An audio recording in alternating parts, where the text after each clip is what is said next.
بزرگوں دوستوں،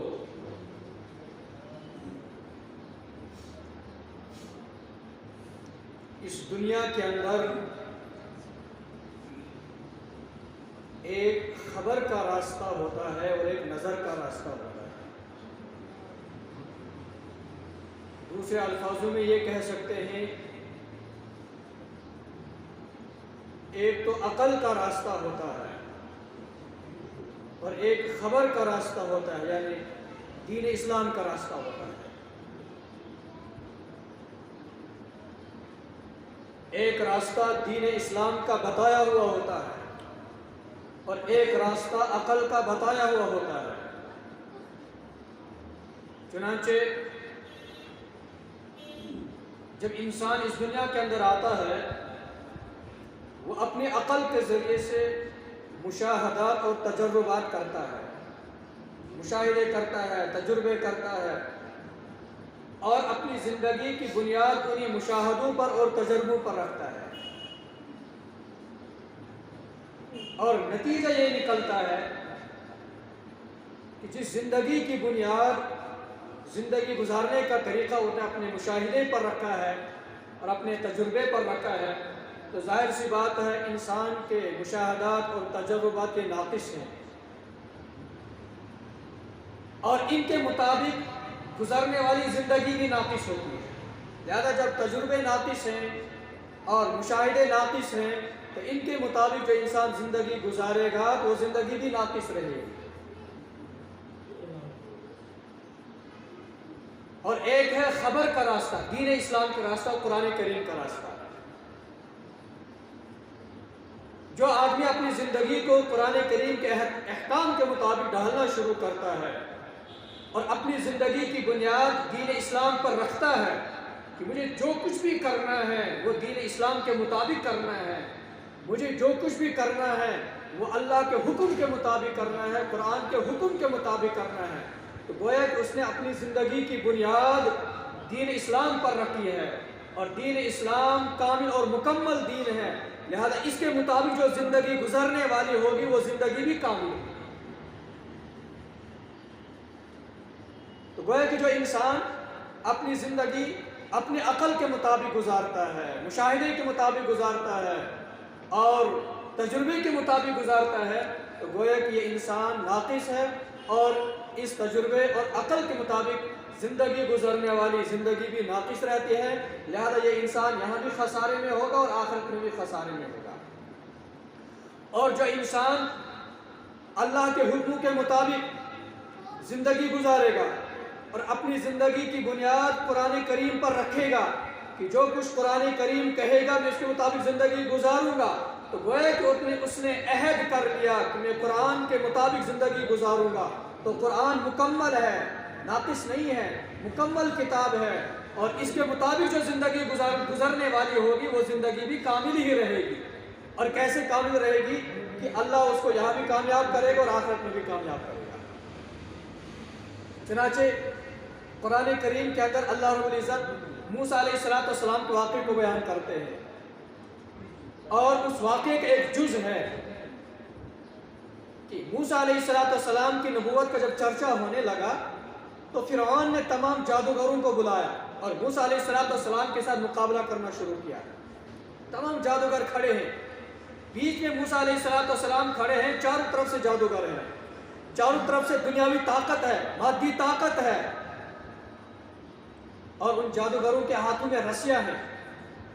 اور ان جادوگروں نے وہ رسیوں کو نیچے ڈال دیا، زمین پر ڈالا، وہ رسیاں سانپ بن گئی، اور وہ سانپ موسیٰ علیہ السلام کی طرف آنے لگے، لپکنے لگے۔ تو اس وقت فَأَوْجَسَ فِي نَفْسِهِ خِيفَةَ مُوسَىٰ قُلْنَا لَا تَخَفْ إِنَّكَ أَنْتَ الْأَعْلَىٰ۔ موسیٰ علیہ السلام نے جب دیکھا کہ جادوگر چاروں طرف سے کھڑے ہیں، دنیاوی طاقت چاروں طرف سے کھڑی ہے، میرے پاس ظاہری طور پر کوئی سامان ہے ہی نہیں، تو انہوں نے دل کے اندر خوف محسوس کیا، ڈر محسوس کیا، اور خوف کا ہونا یہ نبوت کے منافی نہیں ہے، یہ بتقاضے بشریت کے طبعی میلان طبعاً جو ہے انسان کے اندر خوف آ سکتا ہے، ڈر آ سکتا ہے، یہ نبوت کے منافی نہیں ہے، آ سکتا ہے۔ اللہ موسیٰ علیہ السلام نے ڈر محسوس کیا، اللہ نے فرمایا قلنا لا تخف، ہم نے کہا ڈریے مت، خوف مت کھاؤ، ڈرو مت، انک انت الاعلی، اللہ آپ ہی کو کامیاب کرے گا اور آپ ہی سربلند رہیں گے۔ اور موسیٰ علیہ السلام کے ہاتھ میں عصا ہے، چاروں طرف سانپ ہے، بیچ میں موسیٰ علیہ السلام ہے۔ اگر ہم اب عقل سے پوچھیں گے کہ کیا کرنا چاہیے، ایک آدمی ہے سانپوں کے بیچ میں ہے، دشمنوں کے بیچ میں ہے، اس کے پاس کوئی سامان نہیں ہے بچنے کا، کیا کرنا چاہیے؟ صرف ایک عصا ہے، ایک لاٹھی ہے ہاتھ میں، تو عقل یہ کہے گی کہ اگر ہاتھ میں عصا ہے تو عصا کو، لاٹھی کو مضبوطی کے ساتھ پکڑو، جو بھی سامنے آئے گا تو اس کو مارو۔ تو عقل تو یہی کہے گی نا، عقل یہی کہے گی کہ جو بھی سانپ آئے گا اس کو مارو، اور یہی کامیابی کا راستہ ہے۔ لیکن جب ہم قرآن کریم کی طرف جائیں گے اور اللہ سے پوچھیں گے، اللہ فرماتے ہیں اے میرے پیارے موسیٰ ان القی عصاک فاذا هی تلقف ما یافکون، اے میرے پیارے موسیٰ آپ کے ہاتھ میں جو عصا ہے اس کو زمین پر مارو۔ تو عقل کہتی تھی سانپوں کو مارو، اور اللہ کا حکم کہہ رہا ہے کہ اس کو زمین پر مارو۔ پھر عقل کہتی ہے یار زمین پر مارنے سے کیا فائدہ ہوگا، اگر مارنا ہے تو ان دشمنوں کو مارو، ان سانپوں کو مارو۔ لیکن اللہ کا حکم،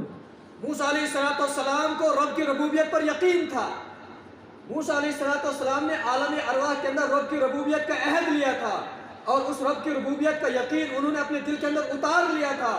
اور اتنا یقین تھا کہ موسیٰ علیہ السلام نے رب کی ربوبیت پر یقین کرتے ہوئے عصا کو زمین پر مارا اور سوچا کہ میرا پروردگار میری حفاظت ضرور کرے گا۔ جب عصا زمین پر مارا تو وہ عصا جو ہے ایک اژدہا، ایک بہت بڑا سانپ بن گیا۔ تو اس وقت جب عصا زمین پر مارا تو سانپ بن گیا، اژدہا بن گیا۔ وہ موسیٰ علیہ السلام کا جو عصا تھا جو سانپ کی شکل میں تبدیل ہو گیا، اس نے ان جادوگروں کے تمام سانپوں کو کھایا اور ایک ہی سیکنڈ کے اندر ان کا لقمہ بنا دیا، پیٹ کے اندر اتار دیا۔ اس وقت فَأُلْقِيَ السَّحَرَةُ سَاجِدِينَ قَالُوا آمَنَّا بِرَبِّ الْعَالَمِينَ رَبِّ مُوسَىٰ وَهَارُونَ۔ اس وقت تمام جادوگر تھے، وہ سجدے کے اندر گر گئے اور انہوں نے کہا کہ ہم عالم کے رب پر ایمان لاتے ہیں، ہم مسلمان ہوتے ہیں، ہم ایمان لاتے ہیں موسیٰ اور ہارون کے رب پر۔ تو بیان کرنے کا مقصد یہ ہے کہ عقل تو کچھ کہہ رہی تھی، لیکن موسیٰ علیہ السلام کو رب کی ربوبیت پر یقین تھا، اور رب کا یقین انہوں نے دل کے اندر اتار لیا تھا کہ کرنے دھرنے والی ذات اللہ کی ہے، وہی میری ضرورت کو پورا کرنے والا ہے، وہی میرا پالن ہار ہے، وہی میری حفاظت کرنے والا ہے۔ اس کا یقین دل میں تھا تو عصا زمین پر مارا تو سانپ بن گیا۔ اب کوئی آدمی یہ کہے گا کہ یہ تو موسیٰ علیہ السلام کا دور تھا۔ نہیں بزرگوں، قرآن کریم قیامت تک والی کتاب ہے،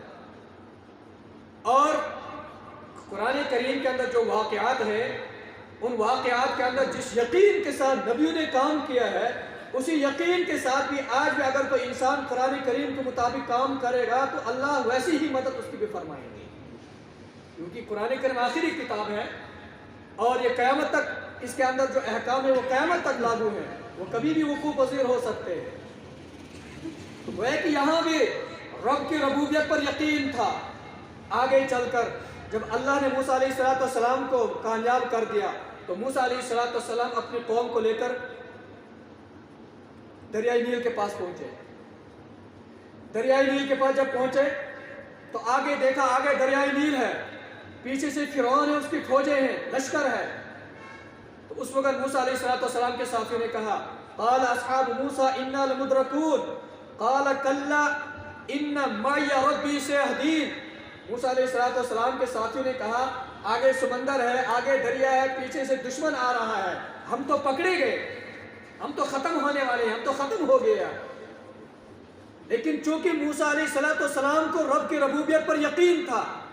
ان کو معلوم تھا کہ میرا رب میری پرورش کرنے والا ہے، میری بھی حفاظت کرنے والا ہے، اور میرے ساتھیوں کی بھی حفاظت کرنے والا ہے، کیونکہ میں نے اس رب کی ربوبیت کا عہد لیا ہے عالم ارواح کے اندر، میں نے اسی کے مطابق زندگی گزارنی ہے، اور اسی کا یقین میرے دل کے اندر ہے۔ تو موسیٰ علیہ السلام نے فرمایا کلا، ہرگز نہیں، ان معی ربی سیہدین، بے شک میرا پروردگار میرے ساتھ ہے، وہ مجھے راستہ دکھائے گا، وہ مجھے راستہ دکھائے گا، میری مدد کرے گا، میری مدد کرے گا میرا رب۔ اب عقل سے پوچھو ذرا، عقل کیا کہے گی؟ عقل کہے گی، عقل سے ہم کہیں گے کہ آگے دریا ہے اور پیچھے جو دشمن ہے اور بچنے کو کوئی راستہ نہیں ہے، کشتی بھی نہیں ہے، کچھ بھی نہیں ہے، تو عقل یہ کہے گی کہ اس انسان کو ہاتھ میں عصا لینا چاہیے، اور جب دشمن آ جائے گا اس کے ساتھ مقابلہ کرنا چاہے، دشمن کو مارنا چاہے، سب سے پہلے اس کے سپہ سالار کو ختم کرنا چاہے، تاکہ پتہ چلے کہ آگے بھی کوئی طاقت ہے، اللہ کی طاقت۔ تو عقل تو یہ کہے گی۔ لیکن جب ہم قرآن کریم کی طرف جائیں گے تو قرآن کریم حکم دیتا موسیٰ علیہ السلام کو، فَاضْرِبْ بِعَصَاكَ الْبَحْرَ فَانْفَلَقَ فَكَانَ كُلُّ فِرْقٍ كَالطَّوْدِ الْعَظِيمِ۔ اے موسیٰ، آپ اس عصا کو سمندر پر مارو تو سمندر کے اندر 12 راستے بن جائیں گے۔